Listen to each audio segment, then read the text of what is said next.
Muy buenos días.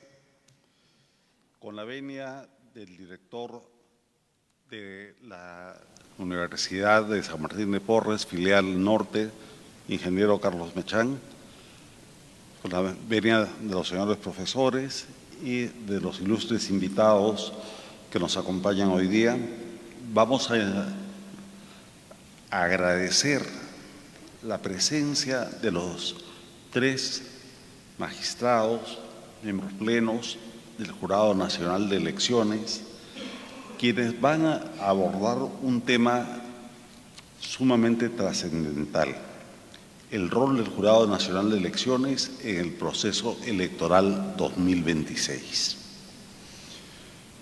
Con su participación, indudablemente, vamos a tener la oportunidad de conocer, informarnos y, sobre todo, despejar dudas de cómo va a ser este proceso que es vital para el futuro del país.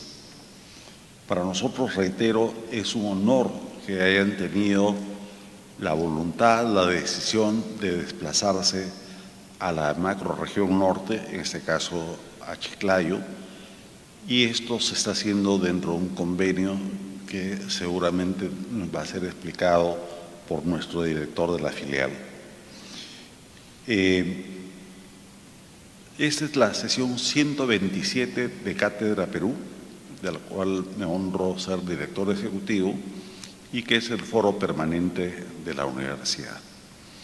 A continuación, vamos a pedirle al director de la filial, el ingeniero Carlos Mechán, que por favor declare la inauguración oficial de esta sesión. Lo recibimos con un aplauso.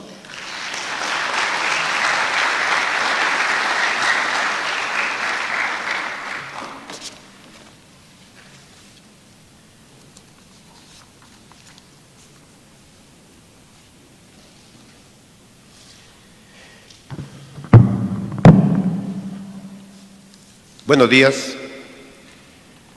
Antes de dar inicio a mi participación, quiero comentarles que habemos papa. Dicen que ya tenemos papa.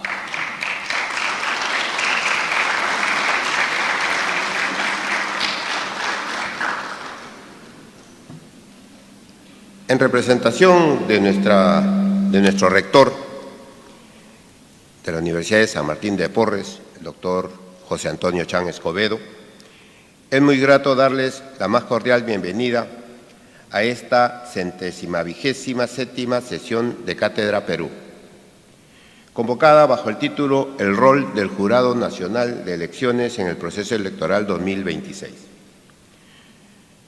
Como ustedes sin duda ya conocen, la Cátedra Perú es el foro de reflexión y debate permanente de nuestra Casa de Estudios y convoca desde su fundación en el año 2024 a la reflexión académica, plural, interdisciplinaria y no partidarizada sobre los temas más trascendentales del país en el ámbito científico, político, económico, social, cultural e internacional. A lo largo de sus casi 21 años,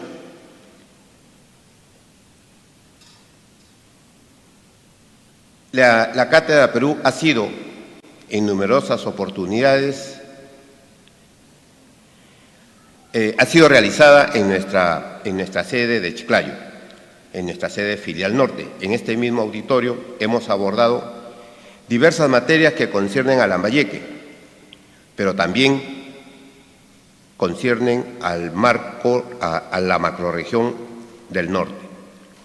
Hoy el tema que nos convoca es de especial actualidad e interés porque se trata de presentar a los miembros titulares del Jurado Nacional de Elecciones, encabezado por su presidente, el doctor Roberto Burmeo Bermejo, y los miembros del Pleno, la doctora Marta Mais Molina, quien se ha disculpado por su ausencia, el doctor Willy Ramírez Chávarri, el doctor Rubén Torres Cortés y el doctor Aarón Oyarce Yacelí. Estos ilustres magistrados, a quienes agradecemos su especial esfuerzo de desplazarse desde Lima para esta presentación, nos ilustrarán sobre el rol fundamental en el jurado nos ilustrarán sobre el rol fundamental que el jurado desempeñará en los comicios del próximo año. Un proceso especialmente trascendental y complejo, por múltiples razones, de entre las cuales apenas subrayaremos algunas. Los casi 24 millones de electores, la abultada cantidad de partidos políticos inscritos, la complejidad del sufragio que ahora debe elegir a diputados y senadores, además de la solución de una serie de incidentes que se van presentando, como la reciente denuncia sobre la falsificación de firmas en las inscripciones de algunos partidos. Es indudable la legitimidad y legalidad constitucional del Jurado Nacional de Elecciones, respecto al cual, a diferencia de otros periodos, la ciudadanía tiene justificada confianza por la calidad personal y profesional de sus miembros. Por ello, nuestra Universidad de San Martín de Porres ha suscrito un convenio interinstitucional que nos permite una estrecha colaboración siempre desde el ámbito académico.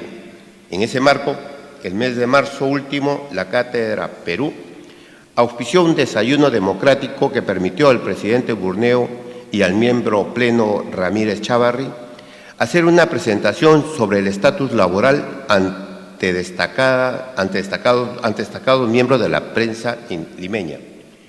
Hoy nos acompañan en esta jornada en Chiclayo y posteriormente, según lo previsto en el convenio mencionado, se desarrollará un curso sobre Derecho Electoral para abogados, que se dictará en nuestra sede de la filial Sur.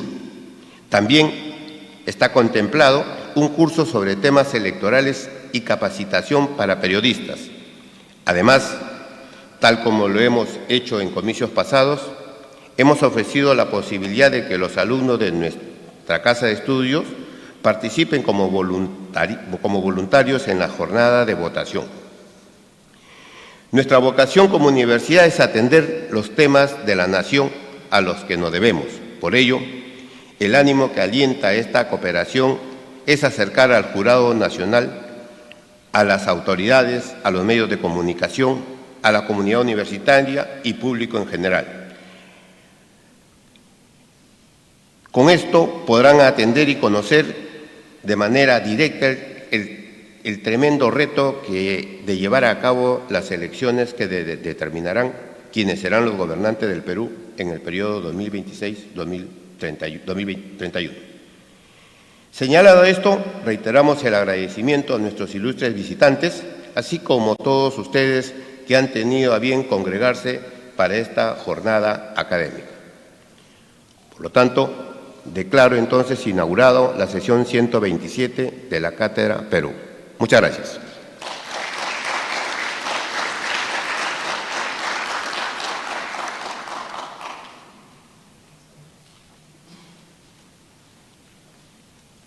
Muchas gracias al director de la filial norte de nuestra Universidad de San Martín de Porres. Quiero dar la bienvenida a las autoridades, a los miembros del clero, a los representantes de nuestras Fuerzas Armadas, de la Policía Nacional, así como de manera muy especial a los miembros de la prensa y a nuestros alumnos, profesores y alumnos. La dinámica va a ser la siguiente. La exposición central corre a cargo del miembro pleno del jurado, el doctor Willy Ramírez Chávarri. Después de su intervención harán los comentarios que corresponden los miembros plenos igualmente del jurado, doctor Rubén Jaime Torres Cortés y doctor Aarón Ollarse Yuseli. Ustedes, como parte de la audiencia, van a tener la posibilidad al final de hacer una rueda de preguntas. Personal de la universidad se acercará con los micrófonos y podrán hacer sus intervenciones a viva voz. Creo que todos tenemos preguntas, inquietudes sobre cómo va a ser el proceso y sobre todo los temas electorales. En el caso de los señores representantes de la prensa, les menciono desde ahora que al término de la sesión de Cátedra Perú van a tener la oportunidad de subir al estrado y hacer las entrevistas al doctor Ramírez Chávarri, así como a los otros dos miembros plenos del jurado, para que puedan difundir lo que ustedes consideren. Vamos ahora entonces al programa. Brevemente, porque sería imposible leer toda la hoja de vida del doctor Will Ramírez Chávarri, es casi un libro su currículum vitae, vamos a describirlo solamente en unas breves líneas.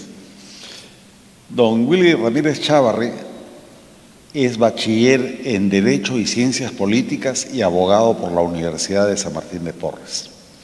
Chicos de la Facultad de Derecho, vea acá un paradigma de lo que se logra con nuestra universidad. Es bachiller en Educación y licenciado en Gestión de la Educación por la Universidad Dallas Peruanas. Es MBA, Magíster en Administración por la Universidad de San Martín de Porres. Máster en e-learning por la Universidad Nacional de Educación a Distancia de España. Máster en Gerencia Pública por EUSUMIN Business School de España. Es doctor en Derecho por la Universidad de Las Peruanas y PhD in Business Administration por Atlantic International University de Estados Unidos. Nos honra de otra manera porque también es docente de la Universidad Nacional Mayor de San Marcos y de nuestra Universidad de San Martín de Porres. El doctor Ramírez Chávarri también se desempeñó como docente de posgrado de la Universidad San Ignacio de Loyola, Universidad Nacional Toribio Rodríguez de Mendoza y la Universidad Federico Villarreal. Asimismo, fue vicerrector académico y rector de la Universidad Peruana de Ciencias e Informática. En el ámbito laboral fue director de Sofía, Escuela de Posgrado, presidente ejecutivo de Gobierno Perú y gerente general de Will Ramírez Abogados. Asimismo, se desempeñó como director de Economía del Ilustre Colegio de Abogados de Lima. Además, ha sido asesor y consultor en temas de gestión, derecho, gobernabilidad y educación. Actualmente es miembro titular del Pleno 3 del Jurado Nacional de Elecciones. Tiene un solo defecto, es un querido amigo. Por favor, recibámoslo con un caluroso aplauso. Doctor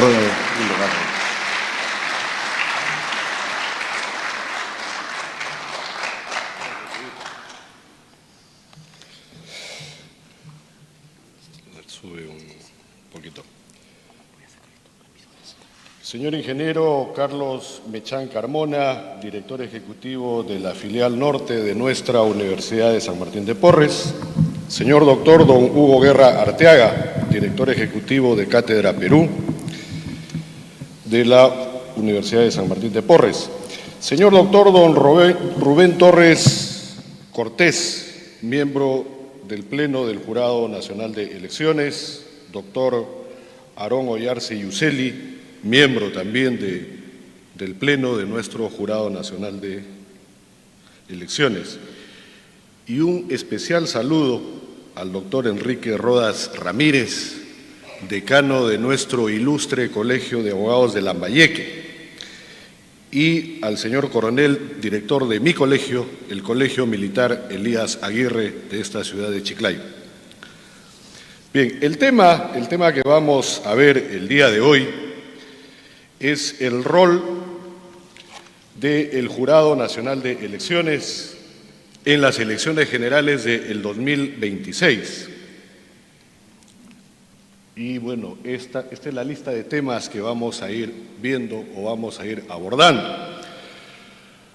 Hay un nuevo ciclo político y democrático, indudablemente. Se repite lo que hace algunos años, en el 2021, ya se vivió. ¿Cuáles son las funciones constitucionales del Jurado Nacional de Elecciones? Las elecciones del 2026, con reformas y frente a grandes desafíos. El tema de la justicia electoral y la legitimidad la ética de la función electoral, la educación cívica, entre el derecho y la esperanza, que por si acaso no son incompatibles, la verificación de afiliaciones y reforma institucional del sistema electoral, que es un muy importante tema y que en las últimas semanas está en plena efervescencia, para finalmente llegar a unas conclusiones que van de la memoria crítica a la acción ciudadana. Bueno, un nuevo ciclo político, indudablemente, pero a su vez democrático, ¿no? Las elecciones generales del año que viene, del año 2026, son un punto de inflexión en la historia electoral de nuestro país. Y ya lo hemos vivido en el año 2021, en plena pandemia, y con una gran polarización política producto de la desinformación, la mala información, la manipulación de la información, entre otras cosas. Y hoy nos enfrentamos nuevamente a un proceso cargado de grandes expectativas por parte de la ciudadanía. Todos, absolutamente todos, queremos que el statu quo en nuestro Estado peruano cambie, pero permítanme decirles, el cambio empieza por uno. Si uno no cambia, será imposible que pretenda cambiar a su prójimo, que no es otra cosa que próximo, y menos a la sociedad y menos al Estado. ¿Qué es lo que exige hoy en día nuestra ciudadanía? Transparencia, por un lado, que, ojo, transparencia no es solamente publicar informes o, bueno, brindar información, o está el tema también de las conferencias de prensa, entre otras cosas, no. Es mostrar las cosas como son, en su real y en su verdadera dimensión. Y vean, en eso tiene un rol fundamental la universidad. He tenido la suerte en lo personal y en lo laboral trabajar con dos grandes amautas del Perú. Javier Pulgar Vidal, quien nos decía, cuando algo anda bien en un estado es por la universidad, pero si algo anda mal es culpa de la universidad. Y el gran amauta también, Jorge Lazo Arrasco, de esta noble tierra, que siempre nos decía lo siguiente: la educación es el único medio que transforma al individuo y lo convierte en persona. Entonces, ¿qué nos falta para ser transparentes a nivel personal, a nivel institucional y, por qué no, a nivel del Estado peruano por medio de sus instituciones? La transparencia debe ser activa y permanente. Se requiere también una institucionalidad sólida. Mal de muchos, consuelo de tontos, ¿no? Lo que pasa en el Perú no es exclusividad de nuestro país, lo mismo acontece hasta en las naciones más desarrolladas. Hay una crisis del Estado moderno y esto debe servir como reflexión para los estudiantes de Derecho y para los que ya somos profesionales de tan noble ciencia. La sociedad ya no cree ni en sus instituciones, ni en sus reglas, ¿no?, ni en el Estado mismo, ni en el sistema, como le llaman. ¿Y cuál es el rol del derecho, por ejemplo, en ese aspecto? Entonces, lo que se requiere es una institucionalidad sólida, no solo por parte del Estado, sino por parte también de las instituciones privadas, que veo representantes presentes esta mañana. Y lo que se exige también es garantías para un voto libre e informado. No hay peor error que el decidir el voto en el momento mismo de la elección. Y las estadísticas no mienten. Más de la mitad de la población decide por quién votar en la semana previa al día de la elección. Y de ese porcentaje, un gran número el día de la elección y otro porcentaje en el acto mismo del voto. Y yo me hago la pregunta, ¿se ha tenido la oportunidad al menos de evaluar cuáles son las propuestas? ¿Quién es esa persona? Y si lo que propone es realmente coherente. Hay una vieja polca que dice, y las sardinas nadarán con su limoncito y con su ají, ¿no? Haciendo la parodia a la época electoral. Entonces, debemos informarnos para poder decidir libremente y no estar sometidos a ningún tipo de presión, ya sea política, mediática, económica o de cualquier otra índole, porque el voto es un acto de conciencia. Uno es el que decide, ojo, independientemente de la afiliación partidaria que tenga, ¿no? Porque eso también es algo libre y voluntario. ¿Cuáles son las funciones constitucionales de nuestro Jurado Nacional de Elecciones? Bueno, hay 5 grandes funciones, pero yo voy a resaltar 3.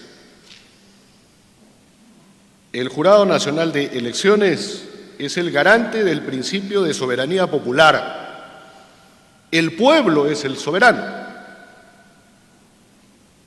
En las antiguas monarquías se decía que el poder viene de Dios directamente al monarca y por eso es que él reina y además gobierna.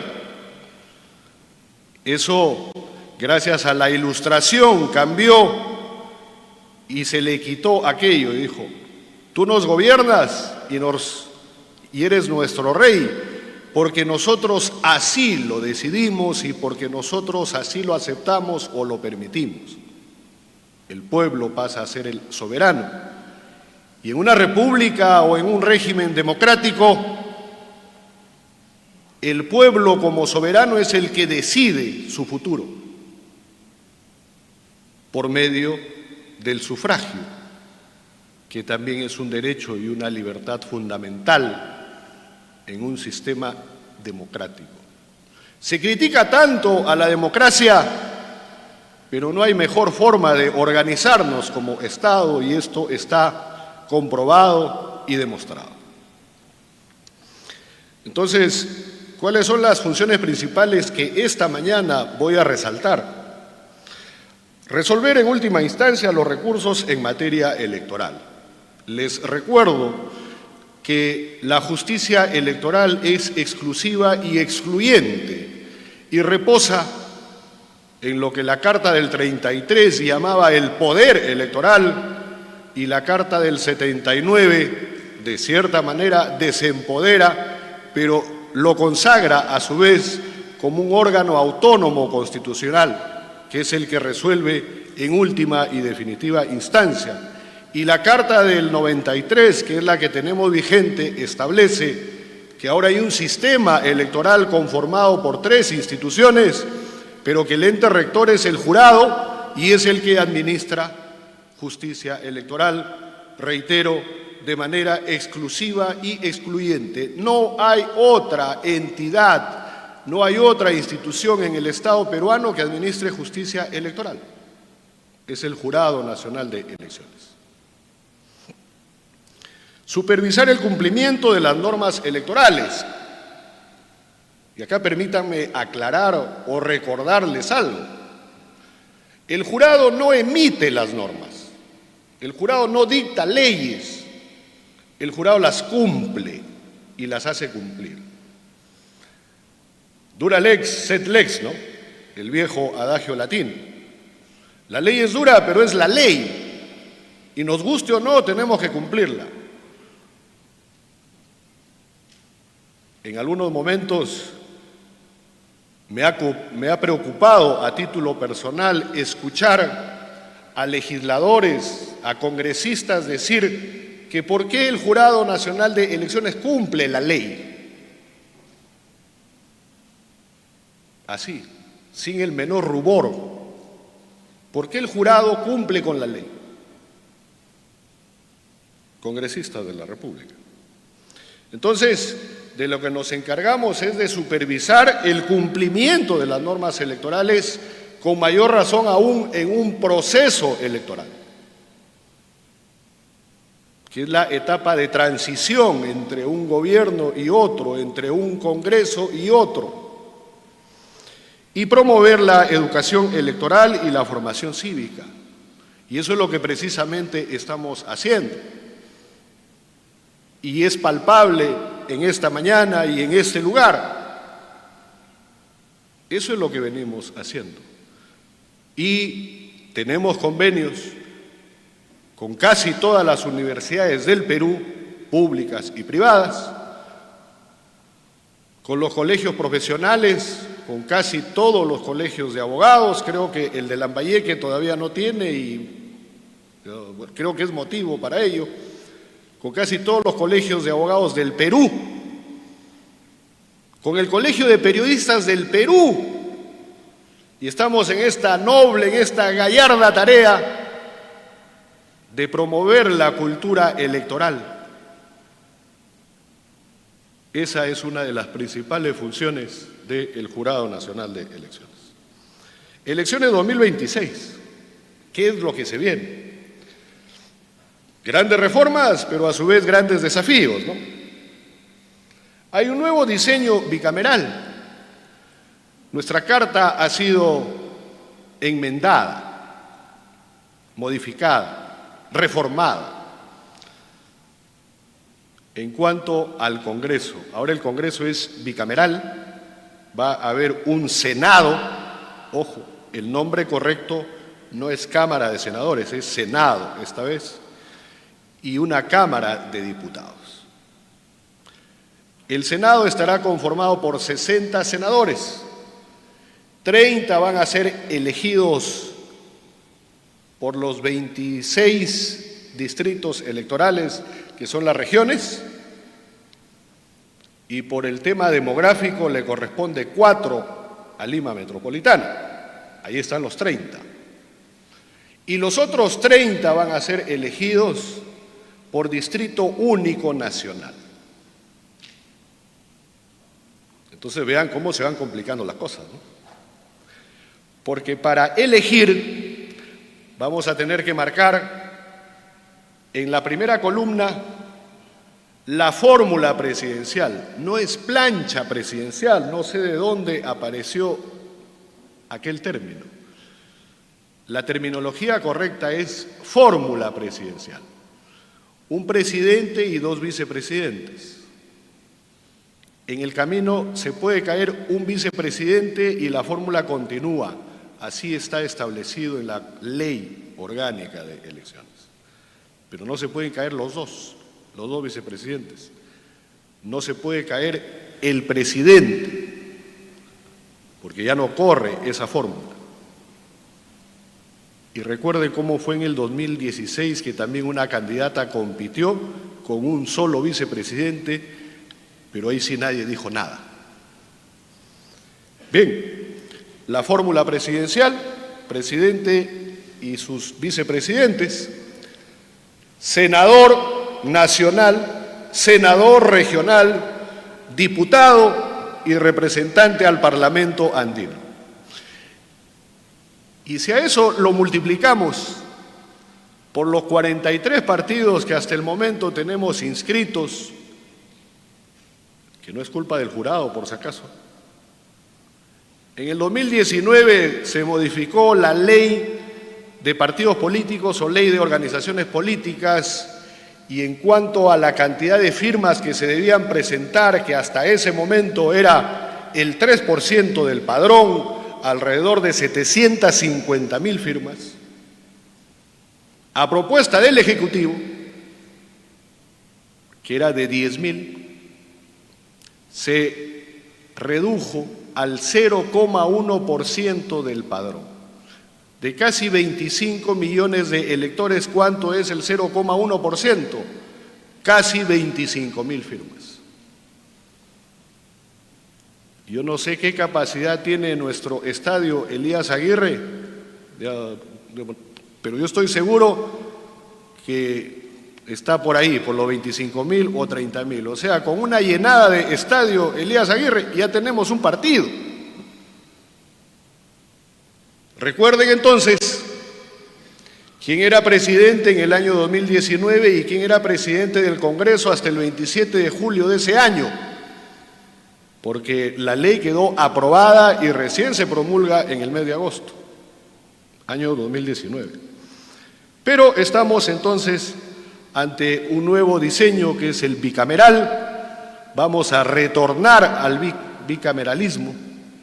En mi caso personal, es la primera vez que voy a elegir a un senador. Bueno, y creo que somos la mayoría, ¿no? Es la primera vez que vamos a elegir a un senador. El doctor Torres sí es el que tiene, bueno, más experiencia en la elección de senadores.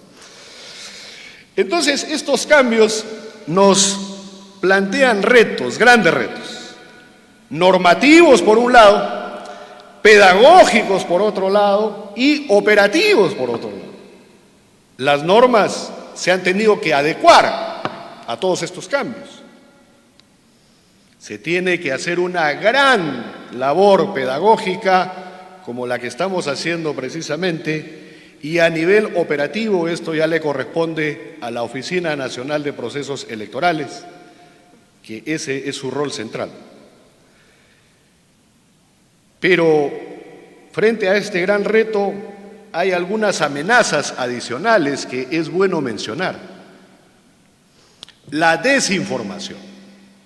Nosotros recibimos algo en nuestro equipo móvil y lo damos por cierto. Es más, lo compartimos con todos nuestros contactos. Mira lo que está pasando.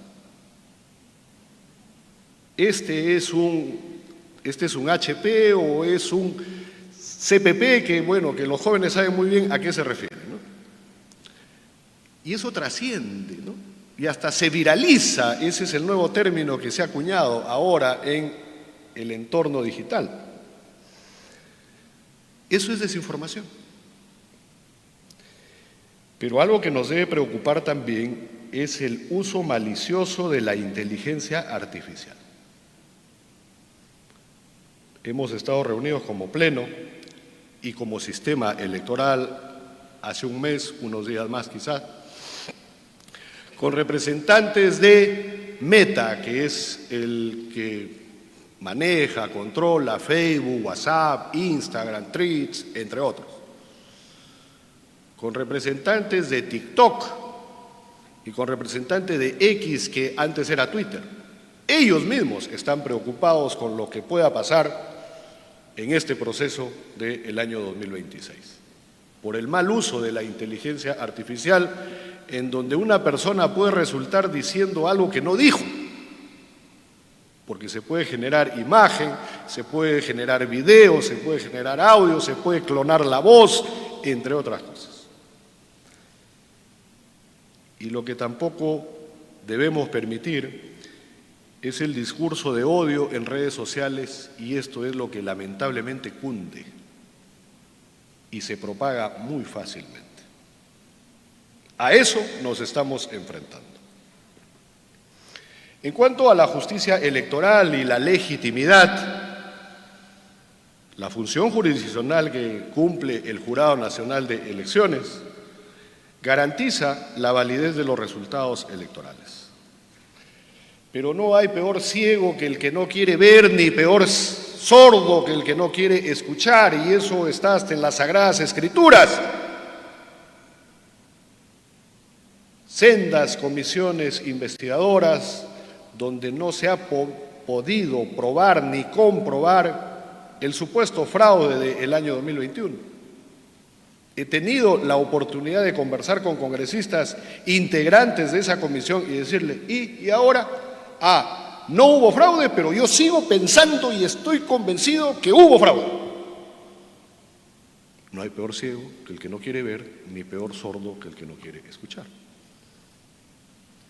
¿Qué podemos hacer en esos casos?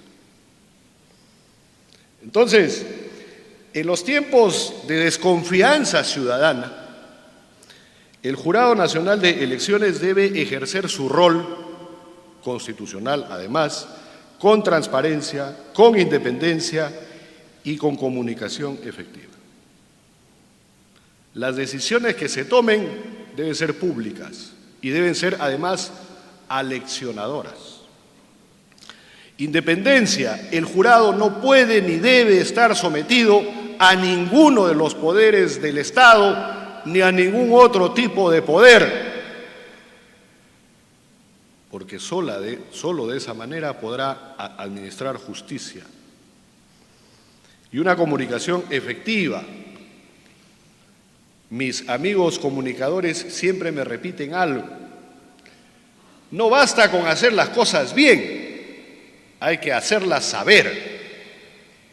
Bueno, estamos en esa tarea. Y de esta manera es bastante posible que se consolide la legitimidad democrática en nuestro Estado peruano. Ética de la función pública.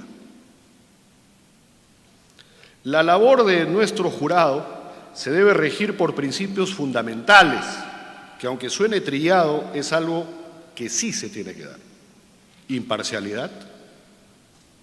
Vean cómo está conformado nuestro jurado, por ejemplo, por si alguien no lo sabe. Hay un juez supremo elegido por la Sala Plena de la Corte Suprema, que por el mandato constitucional es el que preside el jurado. El segundo integrante es un fiscal supremo elegido por la Junta de Fiscales Supremos. El tercer miembro, que es mi caso, elegido por todos los abogados del Colegio de Abogados de Lima, que por el centralismo que hay, agrupa a los 2/3 de la abogacía nacional. Bueno, y ya no hay una federación de abogados como hasta 1993 hubo. El cuarto miembro es un exdecano de una facultad de Derecho de una universidad pública, elegido por los decanos en ejercicio, y el quinto miembro es un exdecano de una universidad privada, elegido por los decanos en ejercicio.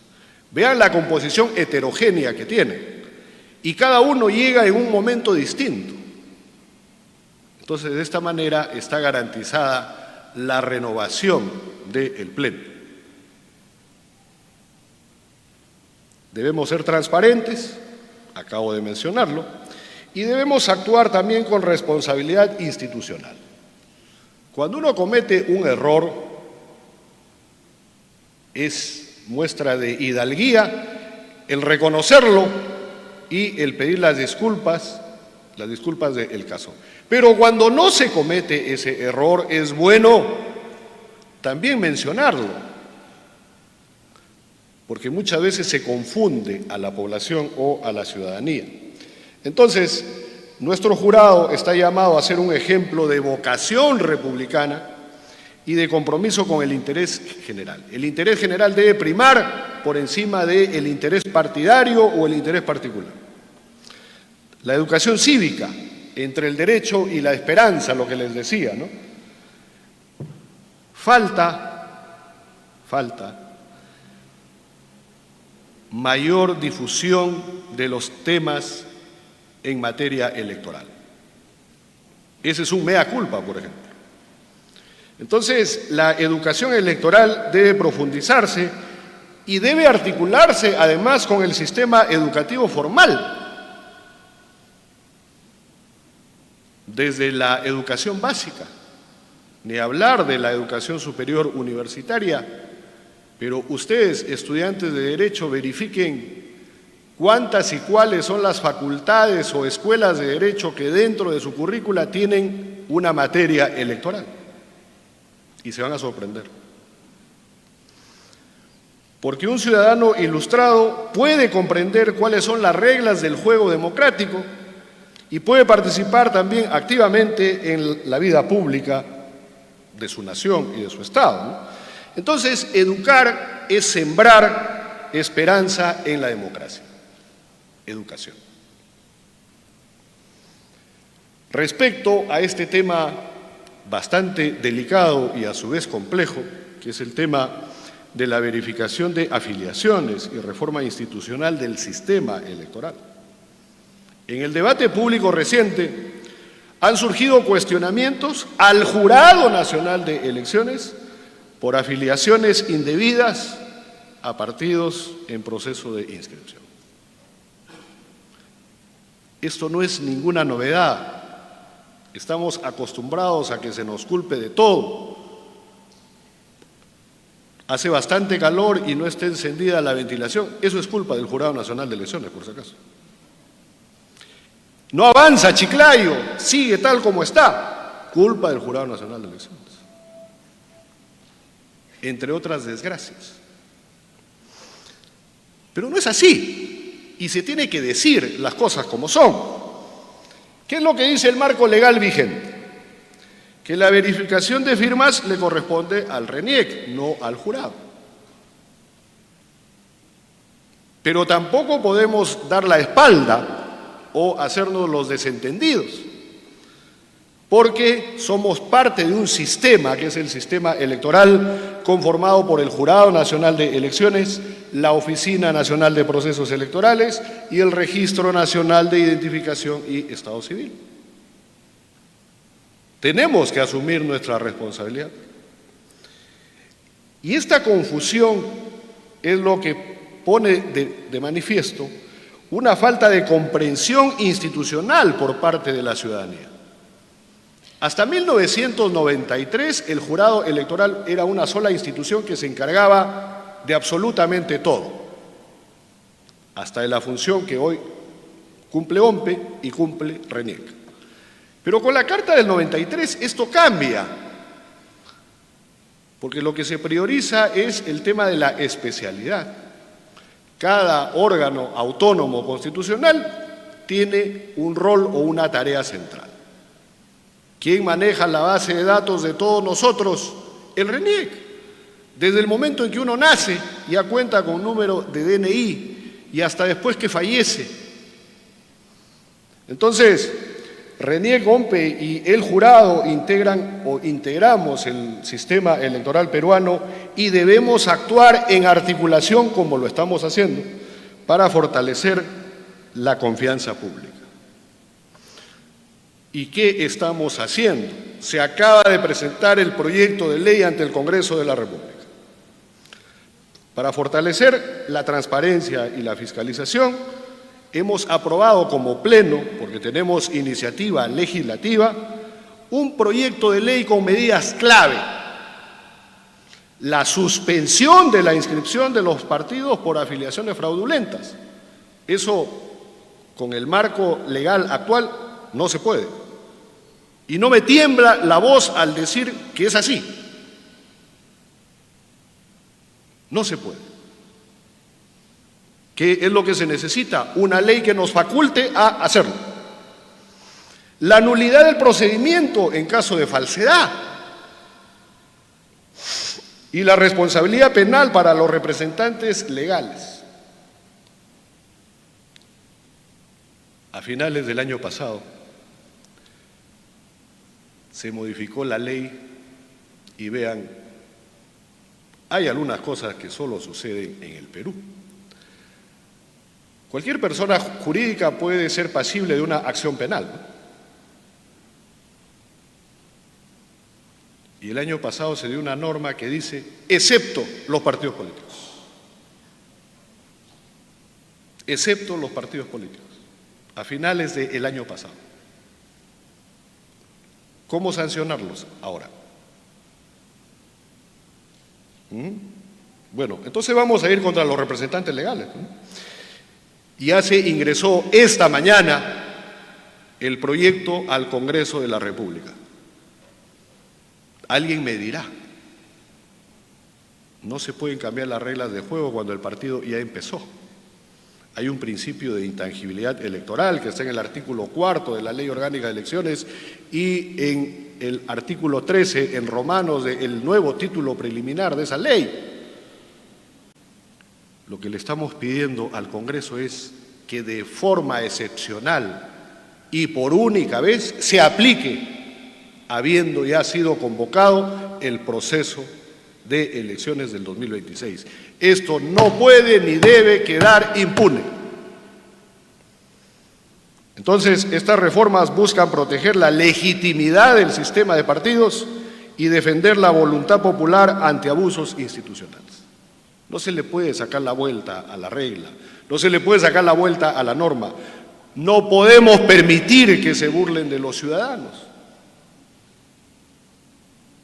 Hay amigos, hay conocidos que han resultado afiliados a una organización política, ellos ni enterados. ¿Qué pasó ahí? Bueno, a modo ya de conclusiones, de la memoria crítica a la acción ciudadana. Ser ciudadano, por si acaso jóvenes, no es contar con el DNI azul o blanco o, bueno, ahora es multicolor, ¿no? El nuevo DNI 3.0. No, eso no es ser ciudadano. La ciudadanía debe ser efectiva. ¿Qué estamos haciendo por el Perú, por el Estado peruano? ¿Qué hago por mí? ¿Qué hago por mi familia? ¿Qué hago por mi sociedad institucional? Y nuestra historia republicana hemos sido en una suerte de zigzag, de régimen democrático a dictadura, de izquierda a derecha, etc. ¿Cuándo vamos a llegar? No se sabe. En el Perú de hoy y el Perú que realmente queremos, ¿no? El Jurado Electoral Nacional de Elecciones, como órgano rector del sistema electoral, tiene un deber histórico que cumplir: garantizar elecciones íntegras y tengan la certeza de que será así, fortalecer la confianza ciudadana y promover o seguir promoviendo una pedagogía democrática inclusiva. Las comunidades campesinas y nativas, las personas con discapacidad, que es el término correcto, las amas de casa, entre otras personas. Y solo de esta manera vamos a pasar del recuerdo crítico al compromiso activo con el Perú. Recuerden, todos somos el Perú. Muchísimas gracias.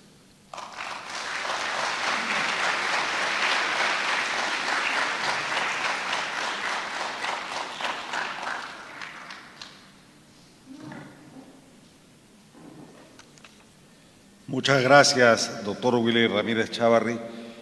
Sus explicaciones creo que nos han dado una ubicación bastante precisa de cuáles son los retos del Jurado Nacional de Elecciones y sin duda nos dejan preocupados por varios factores de lo que se viene en el proceso 2026.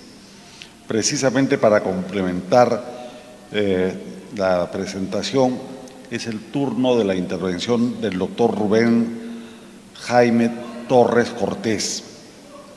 Él es abogado por la Universidad de San Martín de Porres, magíster en Derecho con mención en Derecho del Trabajo y de la Seguridad Social por la Universidad Nacional Mayor de San Marcos, así como doctor en Derecho y Ciencia Política y bachiller en Educación por esa misma casa de estudios. Ha sido decano de la Facultad de Derecho y Ciencia Política de la Universidad Daniel Alcides Carrión, en la cual ha ejercido la docencia en pregrado y posgrado por casi 3 décadas, además de haber ocupado cargos directivos relacionados a la excelencia académica y profesional de la misma universidad.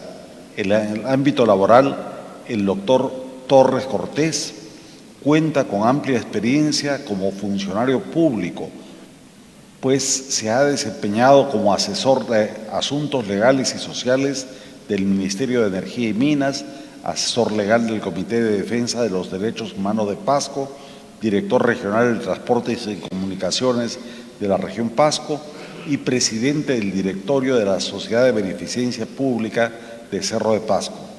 Asimismo, se desempeñó como juez suplente del Poder Judicial en Pasco. Actualmente es miembro titular del Pleno 4 del Jurado Nacional de Elecciones. Lo recibimos con un aplauso y vamos preparando las preguntas, por favor.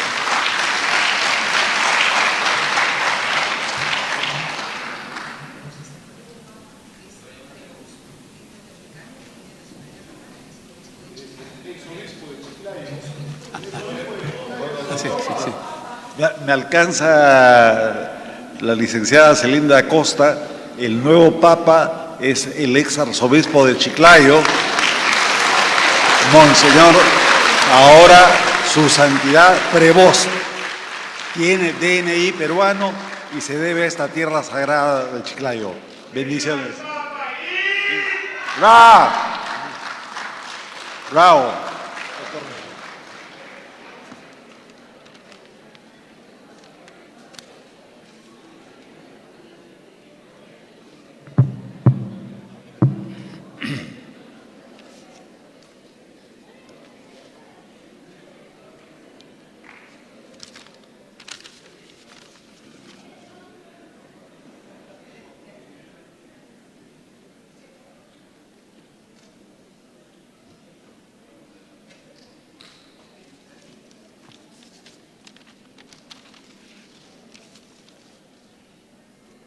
Señores autoridades de la Universidad San Martín de Porres,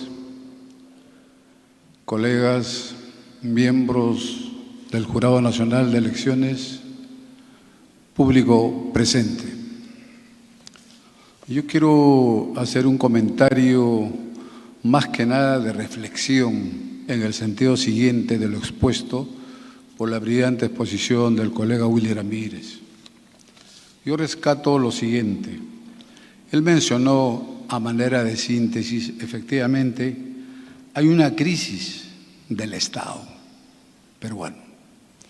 Y esta crisis del Estado peruano lo hemos reflejado en esa situación de enfrentamiento, de confrontación de los elementos de la estructura peruana del Estado. No hay coherencia, no hay entendimiento entre el poder ejecutivo, el poder legislativo y el poder judicial. Ese es el tema de la crisis del Estado peruano. Y esta crisis tiene un devenir histórico porque depende y obedece a una crisis estructural del Estado peruano, porque nunca hemos tenido un proyecto nacional auténtico, verdadero, genuino, de ser una sociedad no excluyente, sino inclusiva. Ese es el tema que atraviesa el Perú. Miren, acá hay una encuesta nacional del Instituto de Estudios Peruanos, recientemente, hace poco. Dice, la mayoría de los peruanos no apoya la democracia. Muy preocupante, ustedes entenderán. Un 53% no respalda el sistema democrático contra un 47% que sí lo hace. Peor aún, un 87% está insatisfecho o muy insatisfecho con la democracia y solo un 13% está satisfecho. Y muy satisfecho, ¿eso qué quiere decir? Y acá, ojo, un 57% justificaría un golpe militar.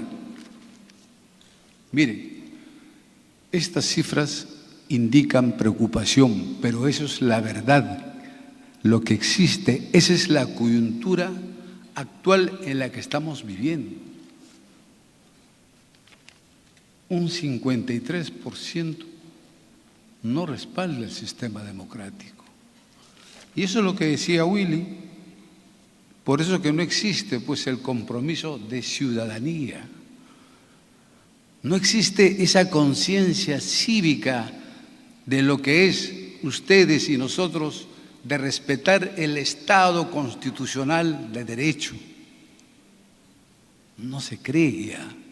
hay insatisfacción, hay incertidumbre, hay decepción del sistema democrático. Entonces, ¿esto qué trae como colación? Que definitivamente existe una crisis de valores democráticos. Tan simple, existe una crisis de valores democráticos. ¿Y cuáles son los valores democráticos? Los valores democráticos solamente están en lo simple: el respeto a la tolerancia, la puntualidad, la disciplina, la justicia. Y eso no se cumple. Mira, ¿qué tal coincidencia a manera de una cuestión anecdótica? Somos 3 miembros del Pleno del Jurado Nacional de Elecciones, egresados, titulados por nuestra alma mater de esta casa de estudios, la Universidad de San Martín de Porres.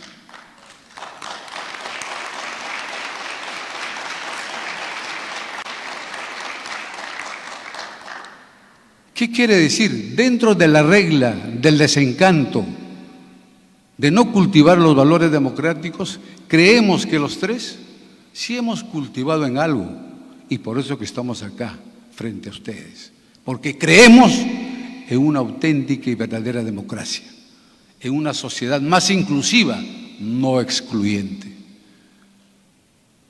He ahí el tema. Entonces, remontándonos al periodo histórico, desde los filósofos presocráticos, socráticos, vayamos a Sócrates, Platón, Aristóteles, ellos buscaban el problema del hombre, pero desde la perspectiva de su satisfacción personal. ¿Por qué el hombre existe? ¿Por qué el hombre aparece en este mundo? No solamente su estrecha relación entre el hombre y la naturaleza, no, el bienestar, su felicidad. El hombre aparece acá para ser feliz. ¿Y por qué no somos felices? Miren, en los países de Emiratos Árabes y otros países existe un ministerio de la felicidad. Y hay que entender que la felicidad radica en que yo como ciudadano, como poblano, oye, tengo derecho y acceso a una salud digna, a un empleo digno. Eso no sucede. Es por eso, estimados oyentes, es que el 53% no cree en la democracia. Dicen, yo no como, la democracia no se come. Y pregunto, ¿por qué nuestra clase política dirigente no satisface las necesidades apremiantes de nuestra población? No le da una vivienda digna, no le da acceso a una salud completa, no tiene un empleo tampoco digno. Y miren, tenemos casi 12 constituciones, la última que dice que la persona humana es fin supremo de la sociedad y del Estado. Pero preguntamos nuevamente, ¿qué hace el Estado por nosotros? ¿Qué hace por esa población que el 53% no cree en la democracia?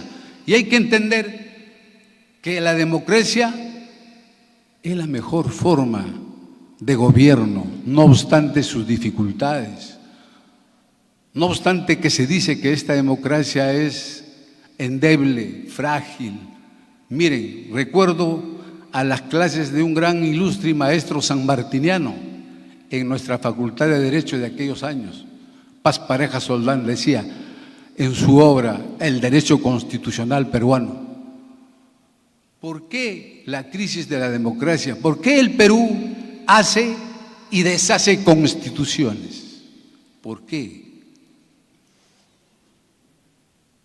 Somos el país de las constituciones, pero el hambre sigue firme, la desnutrición sigue igual, el desempleo a cada instante, la inseguridad ciudadana, ni qué decir, ya ustedes lo saben.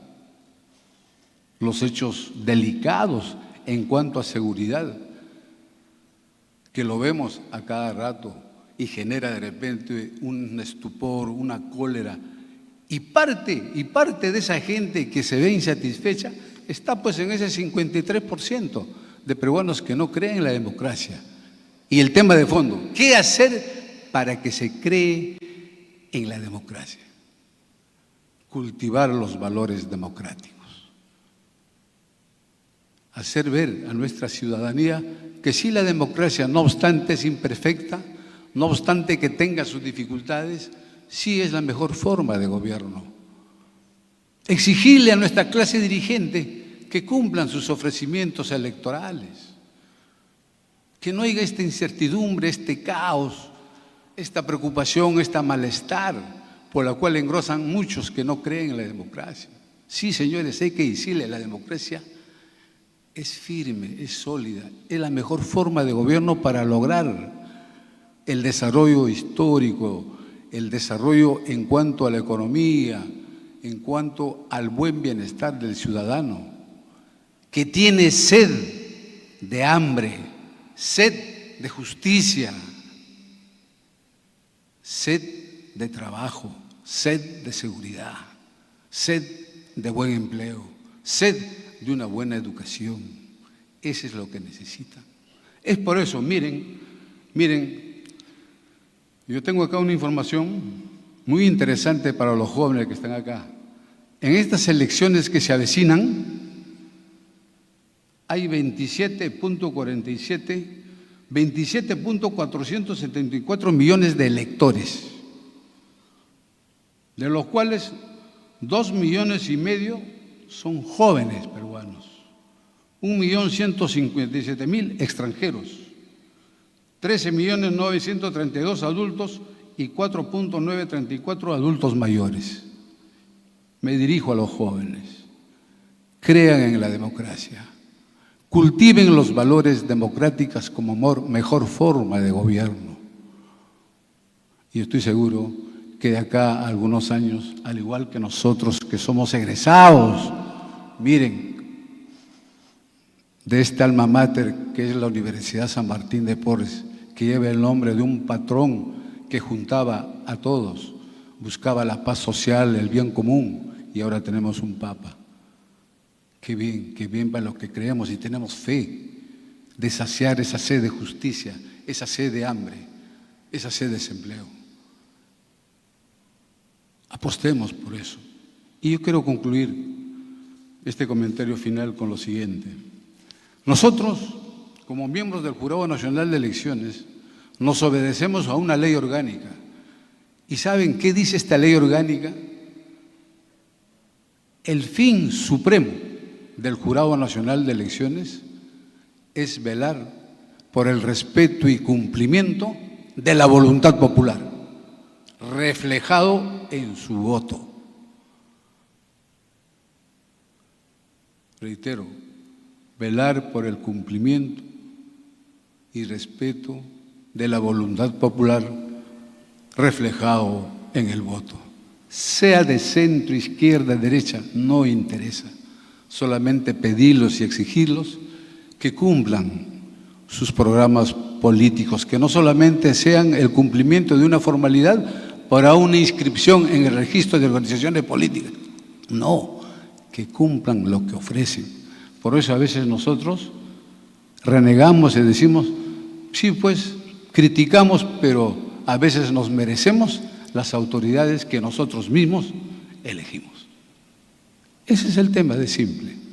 Y reitero nuevamente de que apostemos por una sociedad de bien común, de inclusión, por una sociedad más justa y más solidaria. Muy amable, muchas gracias.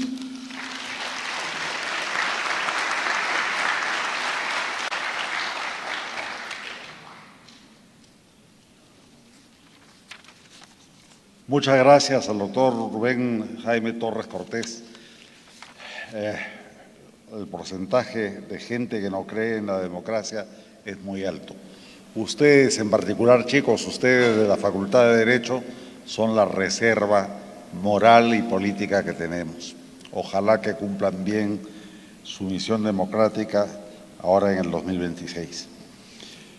La última reflexión de esta jornada corresponde al doctor Aarón Oyarce Yuseli. Él es abogado por la Universidad de San Martín de Porres, doctor en Ciencias Jurídicas por la Wake Forest University, NC, de Estados Unidos, y doctor en Derecho de la Universidad de las Peruanas, así como máster en Derecho Privado Europeo por la Universidad de Roma, La Sapienza, y máster en Derecho Americano por la Wake Forest University, NC, de Estados Unidos. Igualmente es doctor en Educación por la Universidad de San Martín de Porres. Se desempeñó como docente de pregrado en Fordham Tech y Randolph Community College en Estados Unidos, en las universidades CESAN, Ricardo Palma y Winter, así como en la Escuela de Oficiales de la Policía Nacional del Perú. Es actualmente docente en la Universidad Peruana de Ciencias Aplicadas, UPC, en la Universidad de San Martín de Porres y Universidad San Ignacio de Loyola. Es paz vicerrector y paz decano de la Facultad de Derecho de la Universidad Peruana de las Américas. Actualmente es miembro titular del Pleno 5 del Jurado Nacional de Elecciones. Le damos una cordial bienvenida.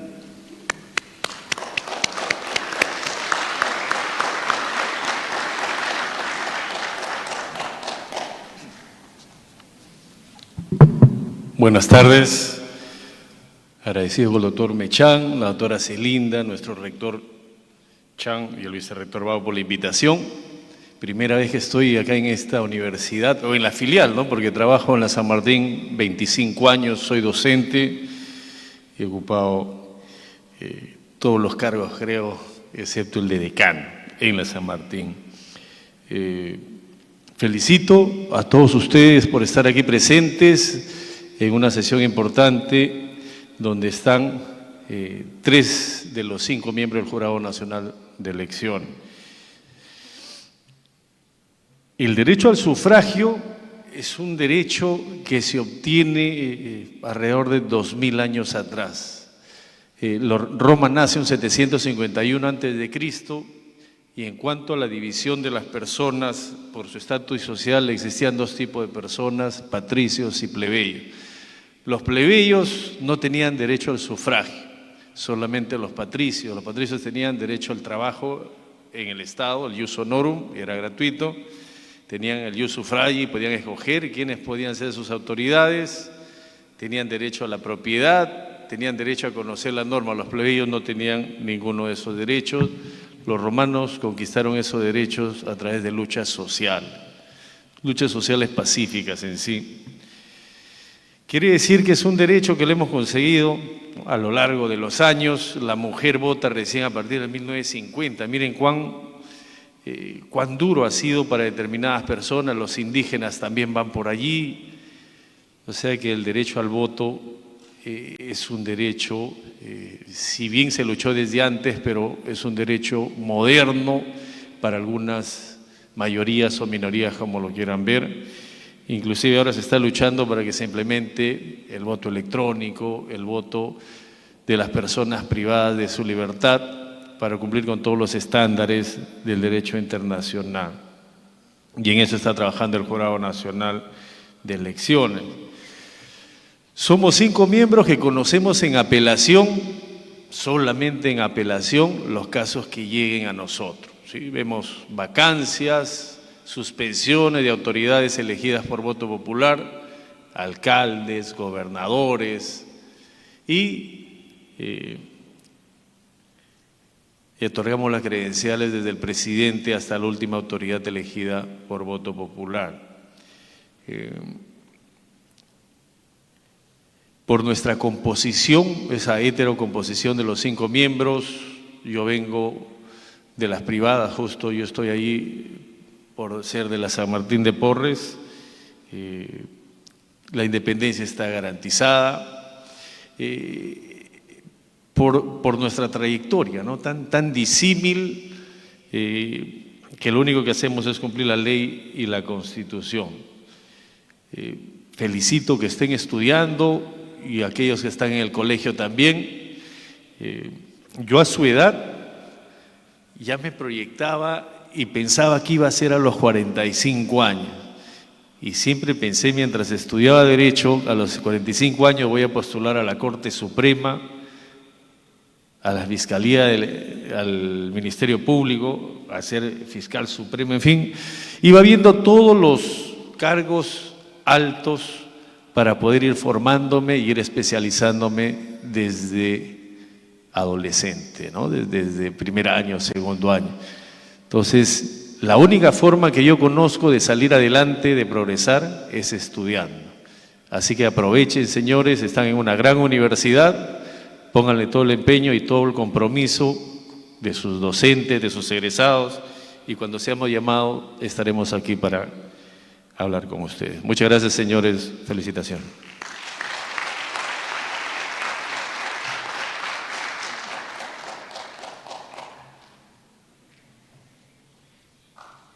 Muchísimas gracias al doctor Ollarse. De acuerdo al programa, tenemos ahora un espacio para preguntas. Tengo que suponer, tengo que imaginar que muchos de ustedes tendrán inquietudes sobre el proceso electoral o querrán algunas precisiones sobre las funciones del jurado. Para llevar a cabo esta estación, por favor, sírvanse levantar la mano y ser muy concretos, no hacer ponencias, sino preguntas concretas y, de ser posible, mencionar a quién se las formulan. Por favor, quienes tienen los micrófonos, sería bueno que dejen uno en la mesa. Uno en la mesa y para que puedan, uno en la mesa y otro para que puedan alcanzarle a los miembros del público. Por favor, comenzamos con el caballero. Buenas, mi nombre es Juan Manuel Escande, presidente de la Cámara de Comercio de Lambayeque. Bueno, quiero iniciar, me siento bastante emocionado por la designación del Papa, amigo personal. Hemos hecho unas buenas jornadas acá en Lambayeque, en trabajos sociales, y nos sentimos bastante bendecidos por todo lo que ha dejado acá en Chiclayo y por todo lo que lo hemos conocido. Yo creo que él dejó una parte importante que es la que necesitamos. Él llegó a la gente con un tema de confianza. Yo creo que en todas las exposiciones que ustedes han tenido, si bien es cierto se ha hablado de la sociedad en sí, pero no se ha tocado el tema empresarial. Y yo creo que los empresarios son la parte fundamental del desarrollo económico de este país. Si no hay empresa, no hay desarrollo. Si bien es cierto, la metodología que ustedes han expuesto el día de hoy es bastante buena, una metodología de comunicación, pero llevando un poco a las elecciones anteriores, yo creo que el Jurado Nacional de Elecciones no conectó con el empresariado, no llegó a conectar, porque no podemos echarle la culpa a quien salió presidente y quien no salió presidente y cuál fue la política, porque antes de las elecciones la desconfianza del sector empresarial hizo de que salga del país más de 20.000 millones de dólares. Y eso perjudica a las exposiciones que estuvieron dando de que el gobierno no tiene para hacer un programa social bien definido. Si no hay recursos económicos, el gobierno tampoco no es mago de hacer las cosas. Entonces, lamentablemente, esos 20.000 millones que salieron del país no han retornado hasta el día de hoy. Están siendo invertidos fuera del país.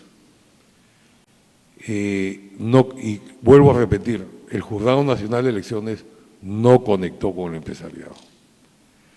tienen algún plan no solamente didáctico, porque el discurso no convence al empresariado. El empresario es un poco más desafiante en ese aspecto. No podemos llevar un discurso para la sociedad y el mismo para el empresariado. Yo creo que tienen que hacer los ajustes necesarios donde el empresariado capte esa confianza, muy aparte del que pueda salir elegido. Nadie pone en duda la capacidad de moral o de justicia que usted desempeña, nadie está poniendo en duda.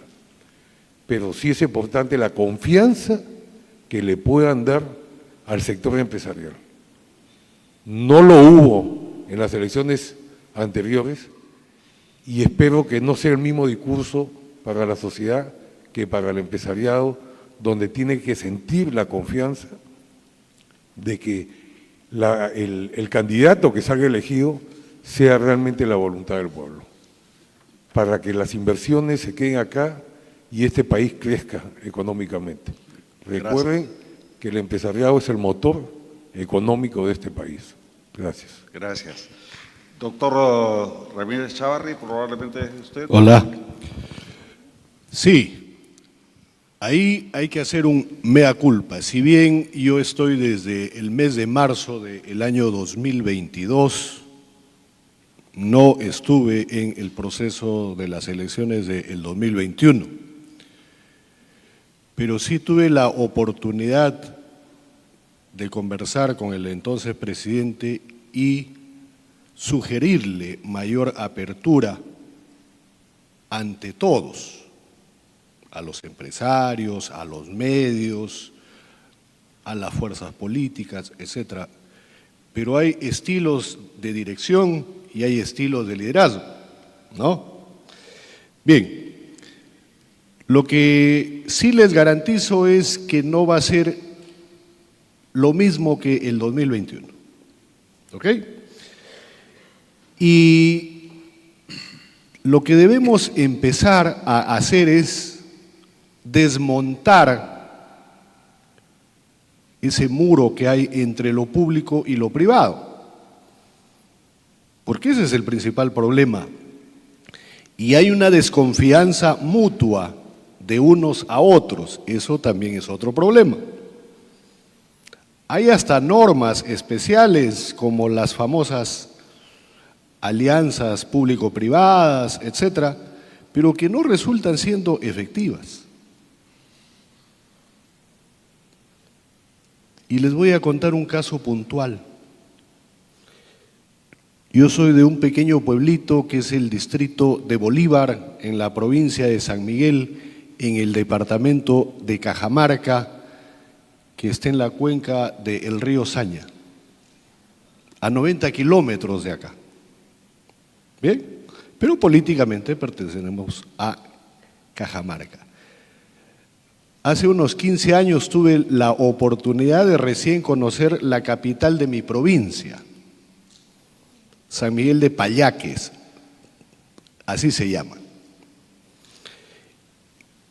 Y entonces pude conocer la parte alta de mi provincia y la oportunidad de conversar con unos empresarios del sector lácteo. Vean, Y el empresario me decía lo siguiente: el camión que recoge la leche todos los días tiene que hacer malabares para cruzar un puente que es artesanal.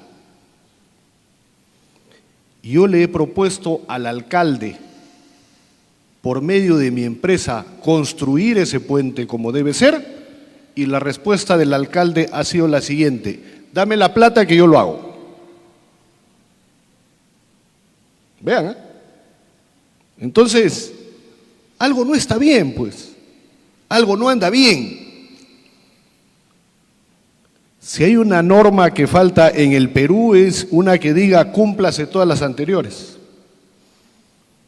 Porque tenemos normas para todo. Nos encanta dar normas, unas más complejas que otras.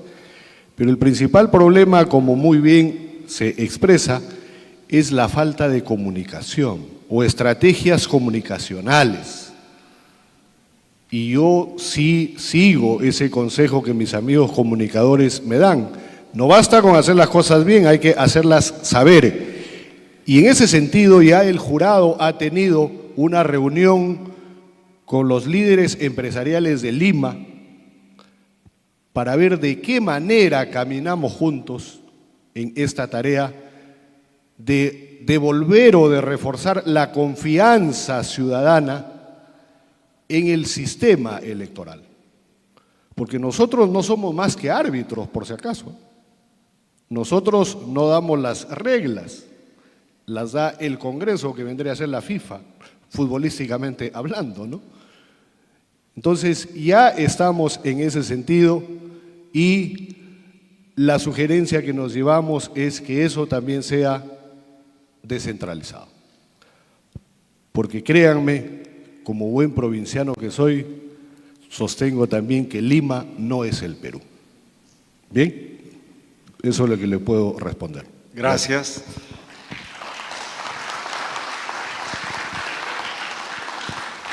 ¿Alguien más gusta hacer una pregunta? Por favor, la señorita.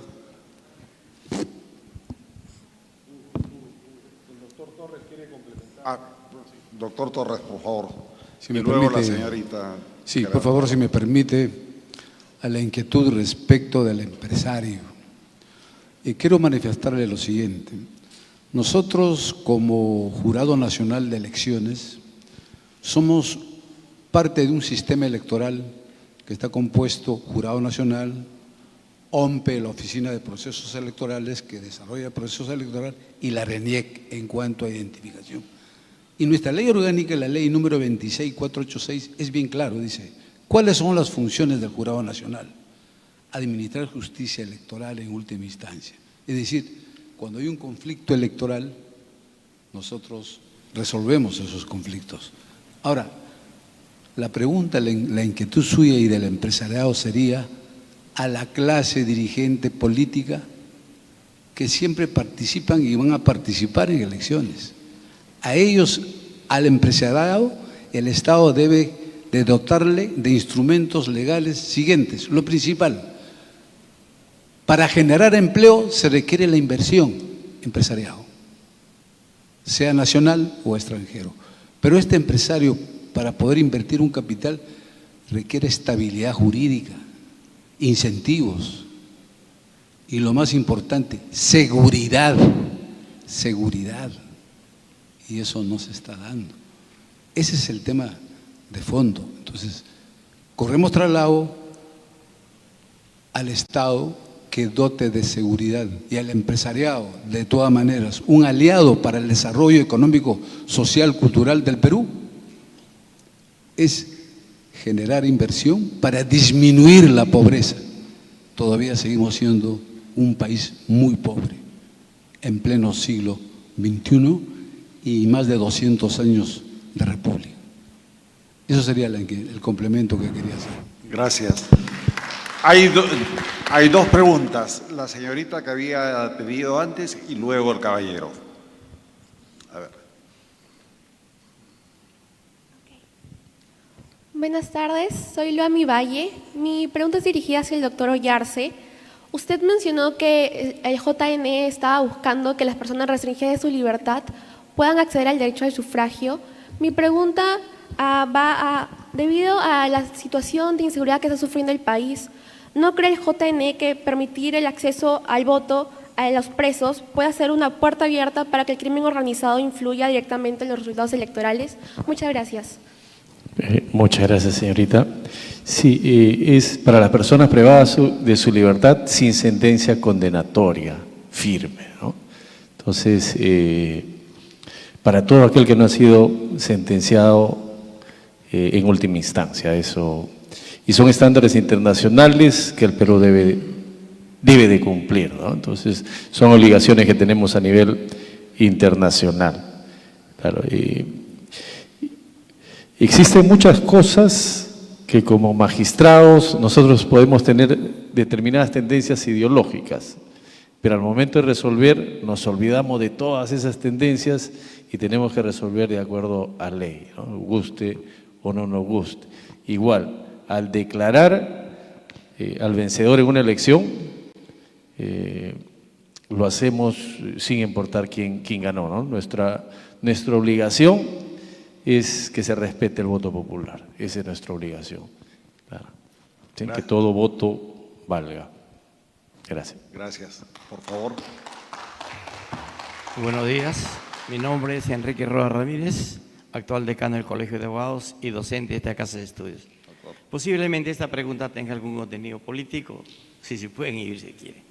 ¿Creen ustedes que los peruanos mantengamos económicamente a los partidos políticos? Mantener a los partidos políticos, no el Estado, sino nosotros, con el pago de los impuestos, implica fortalecer la democracia. Si esta participación significa fortalecer la democracia, es funcional el proceso electoral dentro de ese contenido. Gracias. Muchas gracias. Doctor Ramírez Chávarri. Vean, en el Estado peruano, un partido político es una persona jurídica de derecho privado, pero que persigue fines políticos. Pero, sin embargo, recibe financiamiento público. En el hermano país de Bolivia, los partidos políticos son personas jurídicas de derecho público, pero no reciben ningún tipo de financiamiento. ¿Qué quiere decir esto? Que el papel aguanta todo, ¿no? Porque siendo privado en el Perú recibe financiamiento público y en el vecino, siendo público, no recibe financiamiento. La ley establece que solo los partidos que tengan representación congresal reciben financiamiento del erario nacional. Y en proporción, además, a el porcentaje de votos obtenidos. Entonces, ustedes ya se imaginarán qué partido es el que más recursos está recibiendo y va a recibir hasta el 2026. Y la fiscalización le corresponde a la Oficina Nacional de Procesos Electorales. ¿Nosotros vemos el tema? Sí. En última instancia, cuando OMPE, en muchos casos, sanciona a los partidos políticos y estos apelan esa sanción y sube al Pleno del Jurado Nacional de Elecciones y nosotros, con criterio de conciencia, pero hay que leer también la otra parte, dice, con arreglo a ley, ya, porque un colega mío anda diciendo, bueno, colega nuestro anda diciendo, pero el jurado es jurado, no es un tribunal, puede aplicar el criterio de conciencia y ya se arreglaron los problemas. Oiga, lea la partecita que sigue, con arreglo a ley. No nos podemos salir de la ley. Ahora bien, deben seguir percibiendo fondos públicos. La pelota está en la cancha del Congreso porque ellos son los que legislan y ellos son los que regulan ese tema. Así está establecido y eso es lo que nosotros cumplimos y hacemos cumplir.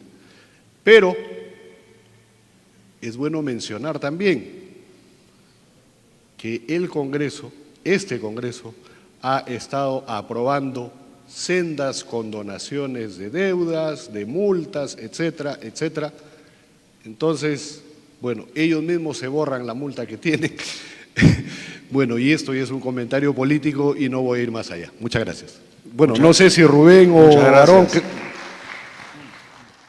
Muchas gracias. Por favor.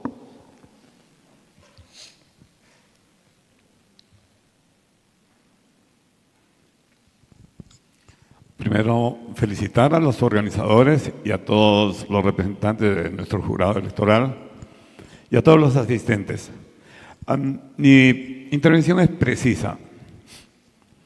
No creemos que la ciencia jurídica, a través de sus profesionales, de una u otra manera, son los que pueden impulsar el desarrollo o la declave o el entrampamiento de un país. Y en ese sentido, me pregunto, ¿por qué en el jurado está compuesto solo de abogados? Y no debería haber uno que sea de economía, que mire el futuro, uno de administración, que científicamente pueda ver un poco mejor las cosas, uno de otra ciencia, de cualquier ingeniería empresarial, lo que sea. Porque no estamos para hacer la fiesta y controlar la puerta a quien entra a la fiesta. Estamos para que la fiesta está después del acto electoral. Y esa fiesta es trabajo, esa fiesta es inversión, esa fiesta es desarrollo.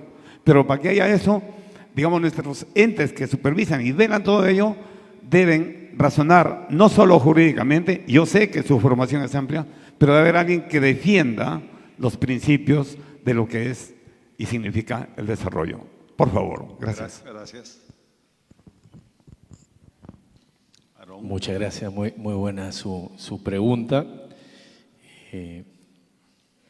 Vamos a utilizar derecho comparado. En los Estados Unidos uno puede escoger entre juez y jurado, ¿no? Es un principio constitucional en casos civiles y penales, y los jurados son elegidos al azar de la lista de los IDs, de las libretas electorales o DNIs. 12 personas como jurado en las Cortes Federales y 6 en las estatales, como mínimo 6.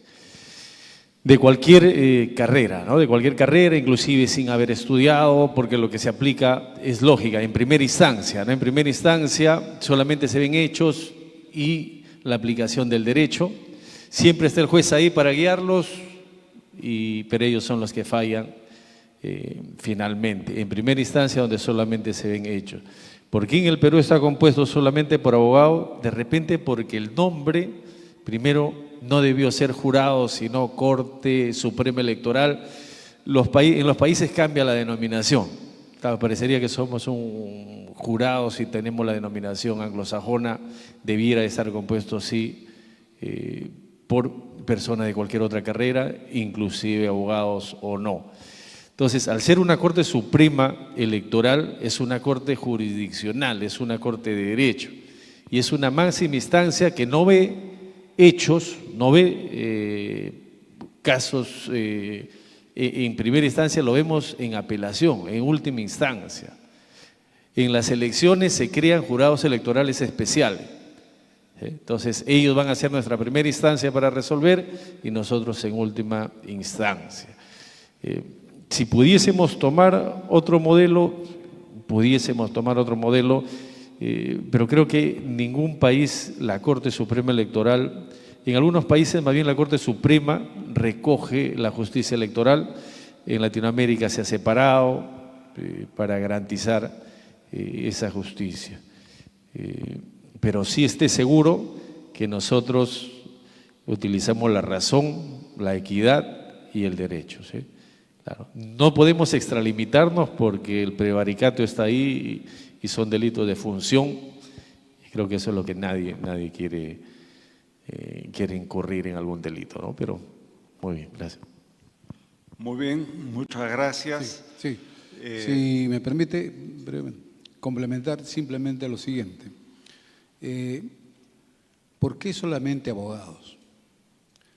Dentro de las funciones del Jurado Nacional de Elecciones establecidas en la ley número 26486, mire, son funciones del Jurado Nacional: administrar justicia electoral, fiscalizar la legalidad del ejercicio del sufragio, velar por el cumplimiento de las normas, proclamar los resultados, denunciar a la persona. Es decir, el perfil definitivamente va que tiene que ser abogado. Pero, ¿cuál es lo rescatable? Los que integramos representamos distintas opciones. El colega representa a las universidades privadas. Quien le habla representa a las universidades públicas del país, elegidos democráticamente. De igual manera, el colega Willy Ramírez, representante del Colegio de Abogados, también elegido democráticamente. Al igual que representante de la Corte Suprema, como representante del Ministerio Público. Eso quería precisar, doctor. Bien, el nombre jurado viene desde su creación en el gobierno de facto de Sánchez Cerro en 1931 y estaba conformado inicialmente por 9 miembros. Quien presidía era el fiscal más antiguo de la Corte Suprema, y eso le va a dar un calambre a los estudiantes de Derecho en este momento. El Ministerio Público era parte del Poder Judicial hasta la Carta del 79, o sea, a partir de 1980 ya se separa. Entonces, el fiscal más antiguo de la Corte Suprema era el que presidía este jurado.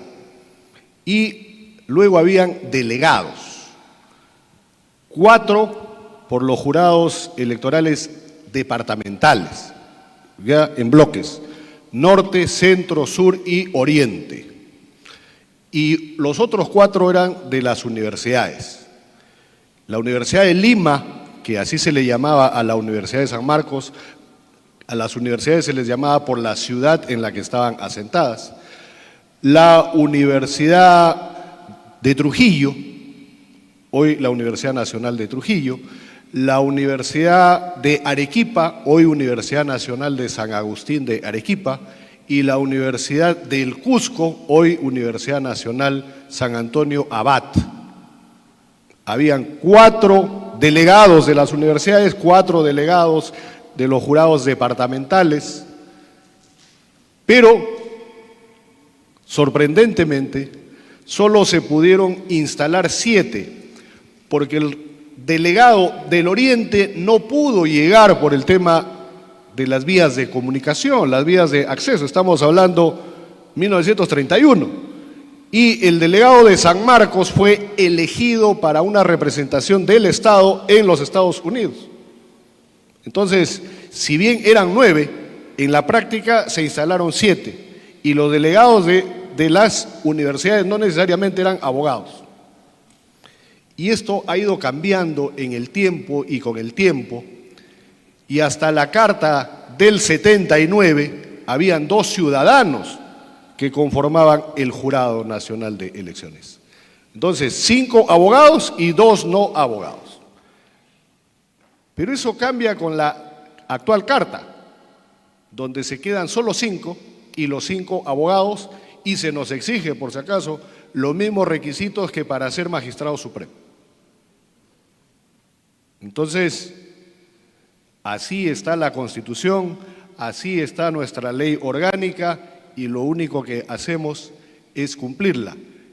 Pero, para su satisfacción, los jurados electorales especiales, que para este proceso van a ser 60, sí incorporan a un ciudadano, porque es un juez superior el que preside, elegido por la Sala Plena de la Corte Superior, es un fiscal superior elegido por la Junta de Fiscales Superiores del distrito fiscal correspondiente, y el tercero es un ciudadano, elegido por sorteo, y ahí nos facilita la tarea el RENIEC, porque filtra a los que son mayores de 35 años y menores de 70 y que son profesionales de cualquier profesión o arte liberal. Entonces, sí hay representación en la primera instancia de las otras profesiones. Y vean, tiene que asumir el cargo y no se puede negar. Y si esa persona está, Dios no quiera, sin empleo, se le presenta prácticamente la Virgen, porque pasa a ganar y a tener el estatus de magistrado superior, de juez superior, con todas las prerrogativas. Bueno, así como nosotros tenemos las mismas prerrogativas que los jueces supremos, ¿no? Bueno, eso creo que en cierta manera puede ayudarlo, ¿no? Me olvidaba, la primera pregunta fue respondida: ¿por qué abogados? Ahora usted dirá también, ¿y por qué necesariamente egresados de la Universidad San Martín de Porres? Eso ya es un compromiso de fe, es una coincidencia de fe católica cristiana, en honor a nuestro santo patrón San Martín de Porres, que nos une. Eso era la respuesta, ¿no? Y aparte de eso, sin menoscabo de otros profesionales de otras universidades, con el debido respeto que se merece, también pueden serlo, sino de por medio hay capacidad, hay objetividad, hay perfil, por eso estamos donde estamos, pero con el compromiso, ya lo dijo Willy, Nuestro compromiso es de que estas elecciones que se avecinan y las que vienen tienen que ser transparentes, objetivas, imparciales. Reitero, respetar la voluntad soberana que el pueblo elige a sus autoridades. Muy amable. Muchas gracias. De esta manera terminamos la ronda de preguntas. Agradecemos por su asistencia. Van a poder encontrar toda la sesión 127 de Cátedra Perú entrando a la página web de la universidad, ponen Cátedra Perú y ahí estará la grabación íntegra. Además ha sido transmitida por las plataformas digitales de nuestra universidad. Los invito cordialmente a compartir un refresco con nosotros. Vamos a hacer la foto institucional e inmediatamente los señores periodistas que quieran hacer entrevistas pueden subir al estrado. Muchísimas gracias por su asistencia.